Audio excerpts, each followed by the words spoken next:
our job here is to define the types of mechanical energies.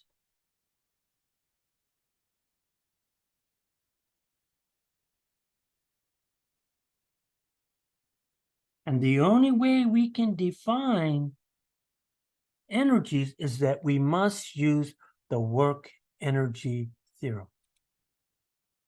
So here we go.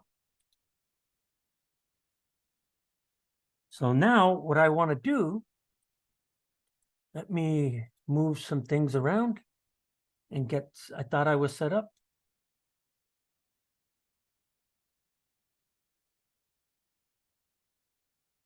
Here's what we know.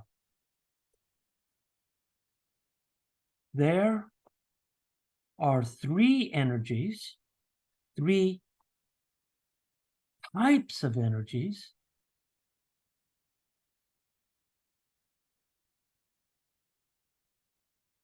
that we must address.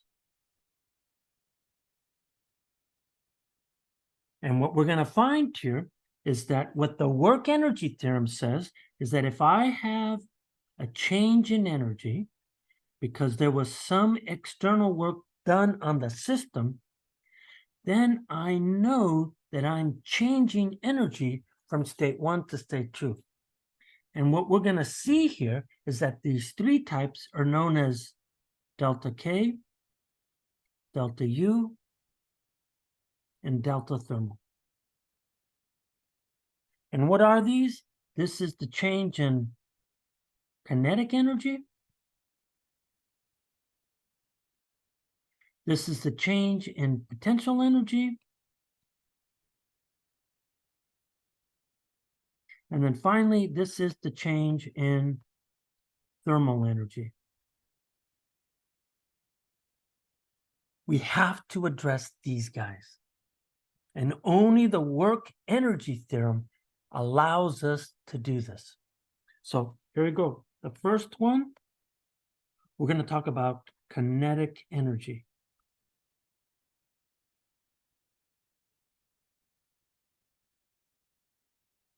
And typically, if I'm going to write the word kinetic energy, I'm going to write this KE.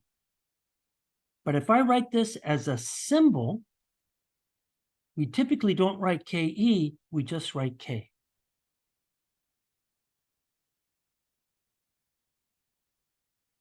So let's focus on kinetic energy. Kinetic energy is a term that's misused quite a bit.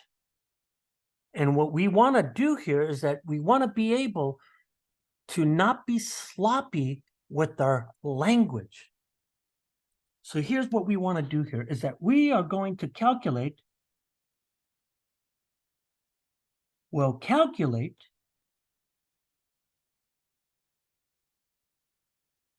the work done to change the motion of an object.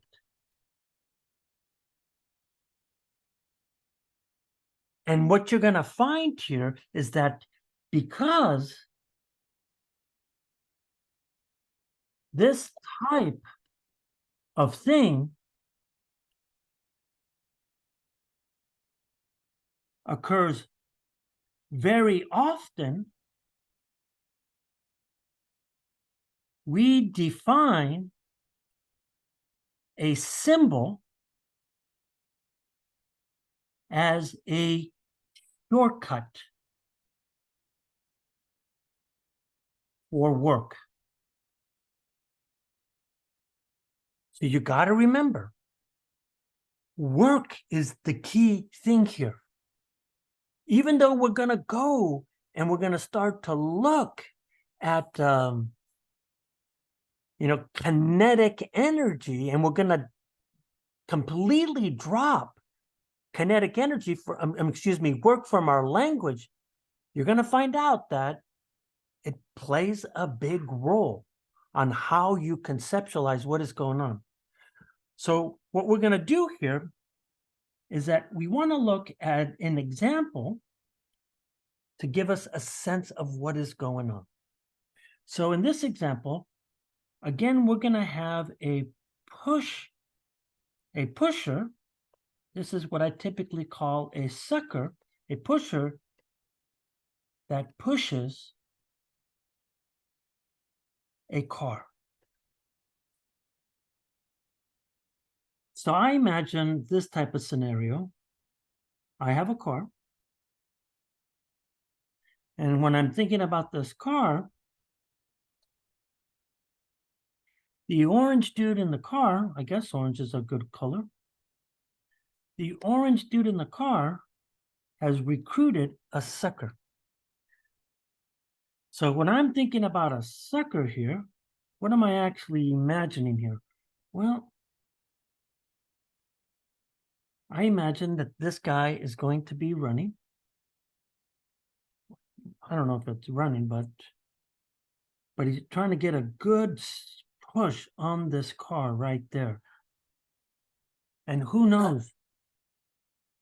Maybe there's a dog, right, trying to get at him. You know what? That's a little bit too close. Let's move this dog a little bit further, right? This guy can't get a break, right?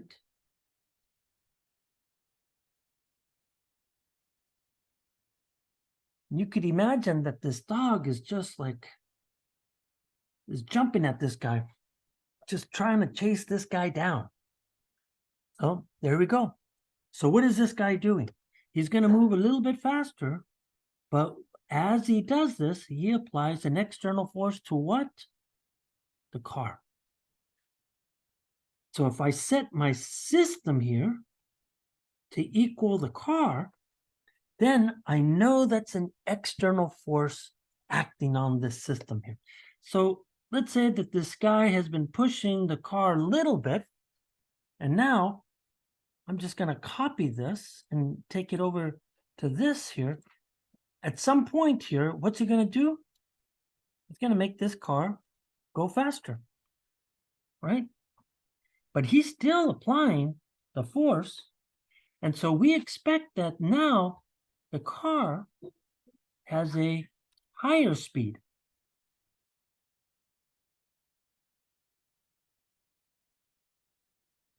So what we're seeing here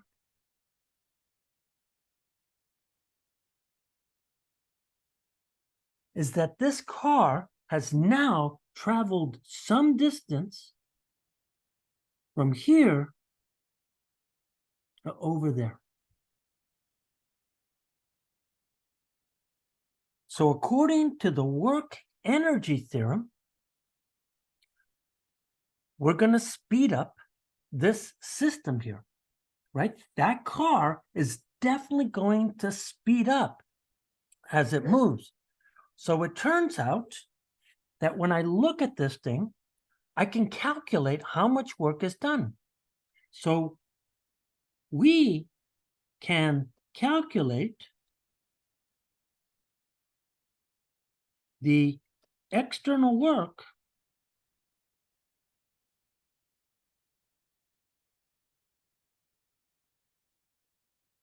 done on the car. Now, by the way, because the displacement and the force are in the same directions, we expect an increase in energy here. So now if I do a free body diagram, so again, just trying to make this as clear as possible, a free body diagram tells me I have a normal force going up. I have mg coming down. And these guys are going to be perpendicular to the displacement. So the only force that matters is this pushing force, the external force. This is the pushing force right there. That's the only one that I care about. So now what we're going to do here is that we want to calculate the external work done on the car. We use Newton's second law and kinematics. And so what you're seeing here is that the work by this force here should be F external times the displacement. So here's what we want to do here.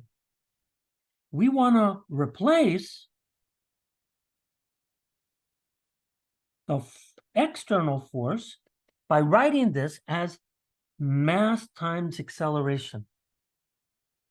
We want to replace, using kinematics, we want to use V2 squared, V1 squared plus 2a delta x. We want to replace delta x, right? We want to focus on delta x and replace it in this equation. So look what happens now. So if I now replace these guys, the first term, let's actually color code this so we can make it a little bit clearer. Let's say that that's the red. So then this means here that this is going to be mass times acceleration right there. Now, the second thing that I want to do is I want to replace delta x here. So that means in the second equation, I have to solve for delta x, which then means I'm going to get v squared minus v1 squared divided by 2a. So that's how I'm getting those two terms. Now, what you're going to see here is that note that there's a cancellation of the acceleration. And what's now left is this guy right here. 1/2 m v2 squared, 1/2 m v1 squared. In other words, this is the external work done by the force F here. So what you're seeing here is that this term right here, this is the work done to change the motion of an object. In this case, the car. And I cannot isolate 1/2 mv squared. So then here we go. Because, again, once again, because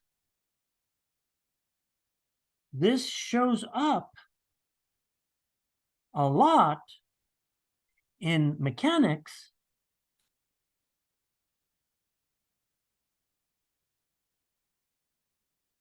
we define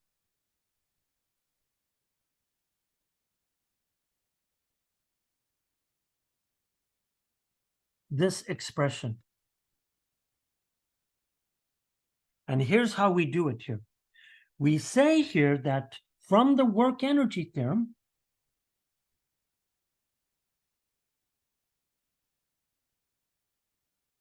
we have this work, which we call external work, and we define this as, we rewrite this as this expression, just how we derive this here. And then what we do here is that then we define this as K2 minus K1, which is, of course, the change in K, where K is equal to 1/2 mv squared, and this, by definition, is what we call kinetic energy.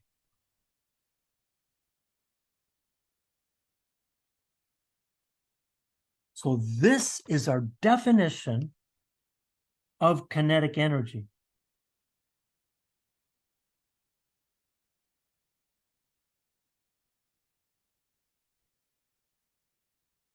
And so when we look at this thing, we have remarks,